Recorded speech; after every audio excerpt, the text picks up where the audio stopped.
नमस्कार। आज हम समास के अंतर्गत समास के तीसरे भेद कर्मधारय समास के विषय में पढ़ेंगे। सर्वप्रथम हम कर्मधारय समास की परिभाषा देख लेते हैं। जिस तत्पुरुष में एक पद उपमेय या विशेषण हो तथा दूसरा पद उपमान या विशेष्य हो उसे कर्मधारय समास कहते हैं। परिभाषा के आधार पर कर्मधारय समास में दो स्थितियां होती हैं। पहली में पूर्व पद विशेषण और उत्तर पद विशेष्य होता है। जैसे नील कमल, इसमें नील कमल की विशेषता बता रहा है, अर्थात नील पूर्व पद हमारा विशेषण है और उत्तर पद हमारा विशेष्य है।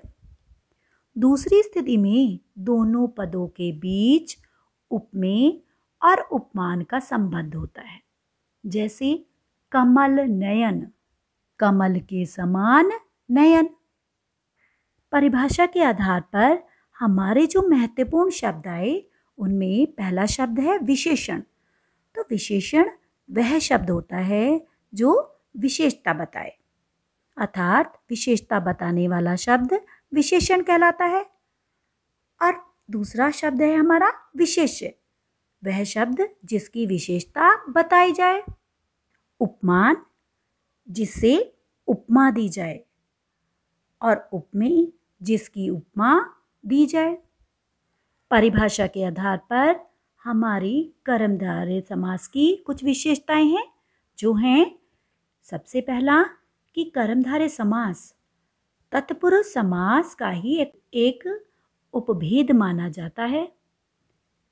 कर्मधारय समास का उत्तर पद प्रधान और पूर्व पद गौण होता है।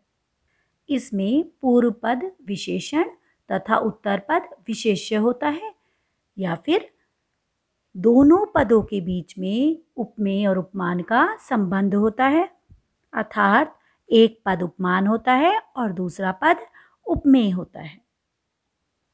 और जब हम इस समास का विग्रह करते हैं तो दोनों पदों के बीच कारक चिन्ह नहीं प्रयोग किए जाते।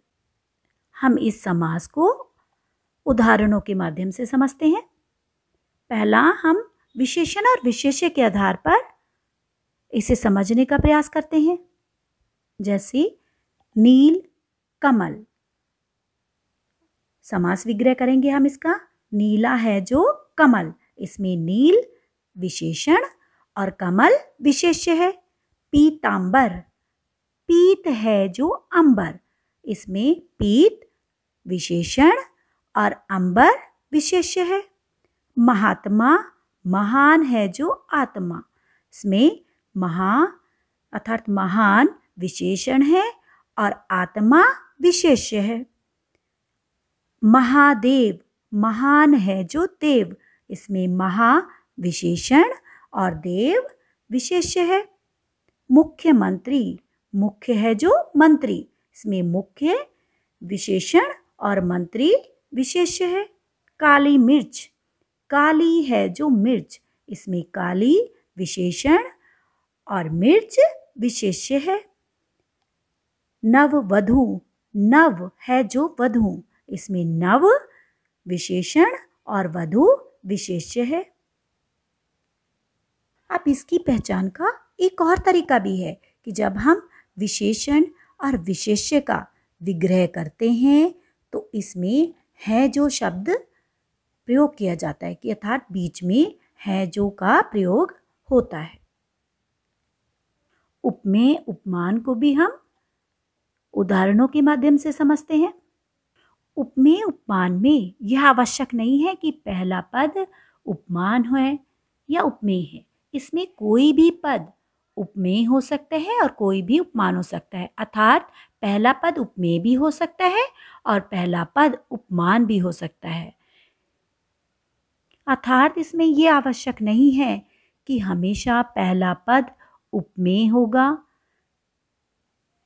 उपमेय दूसरा पद भी हो सकता है। उसी प्रकार उपमान भी पहला पद भी हो सकता है और दूसरा पद भी हो सकता है। जैसे घन की भांति शाम, अर्थात घनश्याम। इसमें पहला पद घन उपमान है और श्याम उपमेय है।